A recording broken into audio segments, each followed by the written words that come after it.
Hello बच्चों, e learning with Abhishek YouTube channel पर आपका फिर से स्वागत करते हैं। बच्चों, कोरोना महामारी के कारण आज बनारस बंद कर दिया गया है। हमारे आपसे अपील है कि घर पर रहें, सुरक्षित रहें और पढ़ाई करें, क्योंकि बोर्ड एग्जाम के लिए बहुत ही समय नहीं लगेगा। 1 महीना लगभग आपका कोलैप्स हो गया। तो बच्चों, इसके पहले मैं बात की तो साइंस में सबसे पहले लेसन की बात की तो मैं प्रकाश का परावर्तन। तो प्रकाश के परावर्तन में जो हमने पढ़ा था, प्रकाश क्या होता है, प्रकाश का परावर्तन किसे कहते हैं, प्रकाश के परावर्तन में क्या नियम थे, इसकी बात किया था। फिर इसी के वीडियो जो पार्ट 2 आया था उसमें मैंने बात किया था कि दर्पण क्या होता है, गोली दर्पण कितने प्रकार का हो सकता है, उसकी बात किया था। यहाँ पर समतल दर्पण, उत्तल दर्पण और अवतल दर्पण की बात किया था। उसी में मैंने आगे बात किया था कि प्रतिबिंब क्या होता है और कितने प्रकार का होता है। तो जो आज हम बात करेंगे कि दर्पण से संबंधित कुछ परिभाषाएं क्या क्या हैं, वो आपको समझाएंगे और उसको लिखवाया जाएगा। क्योंकि इसका यूज़ अब हम लोग करेंगे जब फॉर्मूला प्रूफ करेंगे, यू वी और एफ में जब संबंध निकालते हैं तो उसमें आपको इसका हेल्प मिलता है, इसका ज़्यादा चाहिए जाता है। तो आइए शुरू करते हैं आज का टॉपिक, दर्पण से संबंधित कुछ परिभाषा है, जिसमें हमारा पहला टॉपिक है वक्रता केंद्र। बच्चों, हमने देखा था पहले भी कि जो दर्पण था, चाहे उत्तल हो, चाहे अवतल हो, चाहे समतल, उसको इस तरह जो काटे थे ऐसे मिलता था, कुछ एक आकृति ऐसा, एक आकृति ऐसा मिलता था। यहाँ पॉलिश करते थे तो क्या बोलते थे इसको, इसको बोलते थे ये आपका अवतल दर्पण है। मतलब ऊठे भाग का पॉलिश होगा तो अवतल होगा, जबकि गहरे भाग का पॉलिश होगा तो क्या कहते थे इसको बच्चों, उत्तल कहते थे ना। ठीक है, अभी देखो, अगर इसी को पूरा मिला दो तो एक गोला बन जाएगा। इसका कुछ सेंटर होगा, कोई ना कोई केंद्र होगा। उसी तरह का इसको पूरा मिलाओगे तो यहाँ भी कोई ना कोई केंद्र होगा। तो हम कहेंगे कि जो दर्पण है, जिस गोली या कांच से काटकर बनाया गया होगा उसके केंद्र को क्या कह देंगे, वक्रता केंद्र। एक बार दोबारा समझो, दर्पण जिस गोली या कांच से काटकर बनाया गया होगा उसी के केंद्र को वक्रता केंद्र कहते हैं। पहला क्लियर हो गया होगा। दूसरा क्या है, वक्रता त्रिज्या। देखो यहाँ पर जब केंद्र है तो यहाँ से यहाँ तक का जो दूरी होगा क्या बोलेंगे, त्रिज्या बोलेंगे। उसी तरह यहाँ भी दूरी क्या हो गई, ये त्रिज्या आर से दिखाएंगे इसको। तो हम कहेंगे कि दर्पण जिस भी गोलीय कांच से काटकर बनाया गया होगा बच्चों, उसी की त्रिज्या को क्या कहा जाएगा, वक्रता त्रिज्या। दिखाएंगे किससे, कैपिटल आर से। उम्मीद ये भी आपको आ गया होगा। अगला क्या है, दर्पण का ध्रुव। तो हमने बताया था बच्चों कि अगर दर्पण अगर ऐसा आपका होगा, चाहे उत्तर हो चाहे उत्तर कोई सा भी हो, एक तरफ पॉलिश किया गया होता है, तो जिस तरफ पॉलिश नहीं होता है इस तल को कहते हैं क्या, इस तल को कहा जाता है ये परावर्तक तल है। कौन सा तल है, परावर्तक तल। और इसी परावर्तक तल के बीच के बिंदु यानी मध्य के बिंदु को क्या कहते हैं, तो इसको कहते हैं हम लोग दर्पण का ध्रुव। क्या कहते हैं, दर्पण का ध्रुव। तो डेफिनेशन क्या हो जाएगा, दर्पण के परावर्तक तल के मध्य बिंदु को क्या कहा जाएगा, दर्पण का ध्रुव। तो हमने समझ लिया दर्पण का ध्रुव तक। फिर क्या है अगला, मुख्य अक्ष है। तो मुख्य अक्ष के लिए क्या होगा, आपने क्या क्या देख लिया अभी तक, वक्रता केंद्र क्या होता है, वक्रता त्रिज्या, दर्पण का ध्रुव तक समझ लिया। अब अगला क्या है, मुख्य अक्ष। तो एक ऐसा बना देंगे दर्पण, ये कौन सा है, तो ये अवतल दर्पण है। यहाँ पे क्या होगा बच्चों, तो यहाँ पर आपका वक्रता सॉरी दर्पण का ध्रुव होगा पी, और यहाँ कहीं क्या होगा, यहाँ कहीं इसको मिलाएंगे गोल सन ऐसे कुछ, तो यहाँ के क्या होगा, यहाँ पे सेंटर होगा सी। तो दर्पण के वक्रता केंद्र और ध्रुव को जो रेखा मिला देगी, इसी रेखा को क्या कह देंगे, मुख्य अक्ष। क्या कह देंगे, मुख्य अक्ष। डेफिनेशन क्या हो जाएगा कि दर्पण के वक्रता केंद्र और दर्पण के ध्रुव को जो रेखा मिलाती है उस रेखा को मुख्य अक्ष कहते हैं। अब अगला देखिए क्या है, दर्पण का द्वारक। ये क्या होता है, देखिए बच्चों, मान लीजिए अगर ऐसा बनाते हैं लोग दर्पण एक, तो यहाँ पे दर्पण में एक तरफ पॉलिश होगा और इस तल को जो जहाँ पॉलिश नहीं है इसे क्या कहते थे, इसे कहते थे परावर्तक तल। अब इसी परावर्तक तल के जो व्यास है इसे क्या कहेंगे, परावर्तक तल के व्यास को ही क्या कह देंगे हम लोग, दर्पण का द्वारक कहते हैं। तो डेफिनेशन क्या हो जाएगा, परिभाषा, कि दर्पण के परावर्तक तल के व्यास को दर्पण का द्वारक कहते हैं। अगला क्या है, मुख्य फोकस। इसको दिखाते हैं कैपिटल एफ से। मुख्य फोकस क्या होता है, तो देखते हैं आगे मुख्य फोकस कैसे करते हैं। तो मुख्य फोकस में क्या हो जाएगा बच्चों, जैसे देखिए यहाँ बनाते हैं एक ऐसा दर्पण, ये अवतल दर्पण है, और यहाँ पे क्या होगा, मान लेते कोई वस्तु रखा होगा, वस्तु का नाम दे देते हैं ए और बी।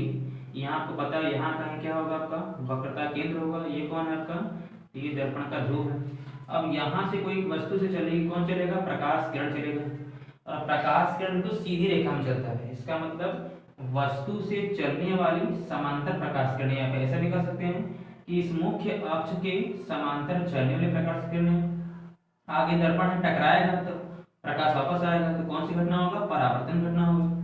तो मुख्य अक्ष के समांतर चलने वाली प्रकाश किरणें परावर्तन के बाद मुख्य अक्ष के जिस बिंदु से होकर जाती हैं या जिस बिंदु से होकर जाती हुई प्रतीत होती हैं उसे क्या बोलेंगे हम लोग, दर्पण का मुख्य फोकस। एक बार दोबारा, दर्पण में क्या होगा, दर्पण सामने रखने में वस्तु से जो प्रकाश किरण चलेगा, कैसे चलेगा, तो मुख्य अक्ष के समांतर चलेगा और टकरा कर वापस आएगा तो परावर्तन होगा। तो परावर्तन के बाद जिस बिंदु से होकर जाएगा मुख्य अक्ष के, उसी बिंदु को दर्पण का मुख्य फोकस हम लोग कर देंगे।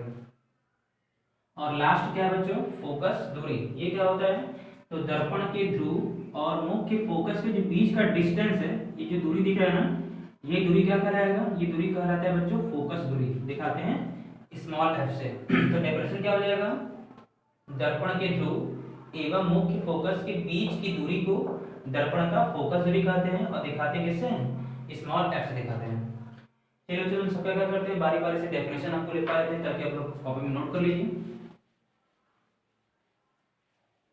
आपको अब ये भी समझ में आ गया होगा लास्ट वाला भी। चलिए पहले देखते हैं, सबसे पहले क्या है, सबसे पहले आपके लिए वक्रता केंद्र है। वक्रता केंद्र,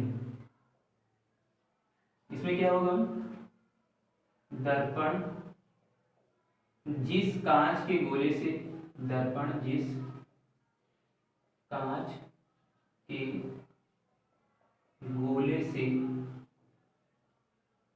काट कर बनाया गया होगा, काट कर बनाया गया हो, उसके केंद्र को, उसके केंद्र को वक्रता केंद्र कहते हैं। उसके केंद्र को वक्रता केंद्र कहते हैं। और ध्यान रखिएगा बच्चों की वक्रता केंद्र को लिख देना ब्रैकेट में C से दिखाते हैं। दूसरा क्या है, वक्रता त्रिज्या, वक्रता त्रिज्या। ये क्या होता है, तो यहां पे लिखेंगे दर्पण जिस कांच के गोले से काट कर बनाया गया हो, काट कर बनाया गया हो, उसके त्रिज्या को क्या कहेंगे, उसके त्रिज्या को वक्रता त्रिज्या कहते हैं, वक्रता त्रिज्या कहते हैं। दर्पण जिस कांच के गोले से काट कर बनाया गया उसके त्रिज्या को वक्रता त्रिज्या कहते हैं। इसे दिखाएंगे किससे, तो R से दिखाएंगे। तीसरा क्या बच्चों, तीसरा दर्पण का ध्रुव, तो दर्पण का ध्रुव, इसमें क्या हो जाएगा, तो दर्पण के कौन से तल, तो परावर्तक तल, परावर्तक तल के मध्य बिंदु को, दर्पण के परावर्तक तल के मध्य बिंदु को उसका क्या कहते हैं, ध्रुव कहते हैं या दर्पण का ध्रुव कहते हैं। इसे कैसे दिखाएंगे, दिखाते हैं इसको कैपिटल P से। ठीक है बच्चों, अगला क्या है, मुख्य अक्ष।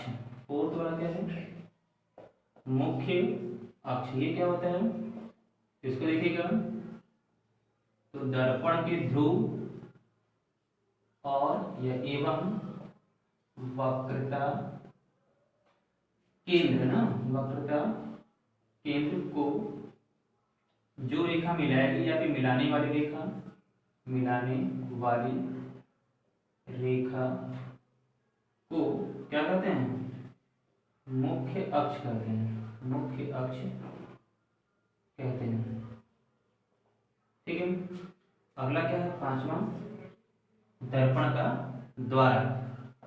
ये क्या होता है, तो दर्पण का द्वारक देखिए, इसमें क्या बताया है, परावर्तक तल के व्यास को ना, तो लिख देंगे सीधे परावर्तक तल के व्यास को दर्पण का क्या कहते हैं, द्वारक कहते हैं। अगला क्या है बच्चों, नेक्स्ट मुख्य फोकस है, तो ये मैं नोट कर दे रहा हूं, मुख्य फोकस। तो बोलेंगे इसमें मुख्य अक्ष के समांतर, मुख्य अक्ष के समांतर चलने वाली प्रकाश किरणें परावर्तन के पश्चात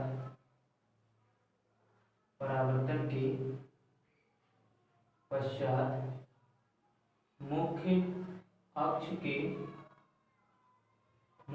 के जिस बिंदु से मिलती हैं या आती हुई प्रतीत होती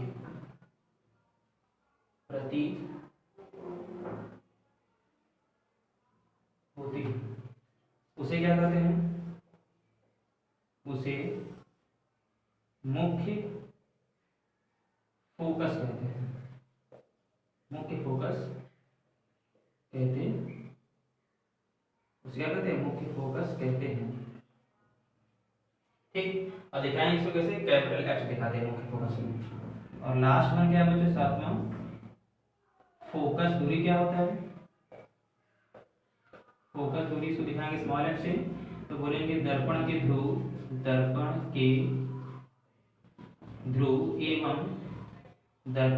एवं मुख्य फोकस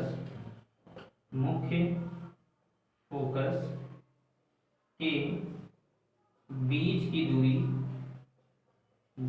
दूरी को फोकस दूरी कहते हैं, फोकस दूरी कहते हैं। दिखाएंगे इसको स्मॉल एफ दिखाएंगे, ठीक है। तो इतना चाहे तो आप स्क्रीनशॉट ले लीजिए, इसको कॉपी में नोट कर लीजिएगा।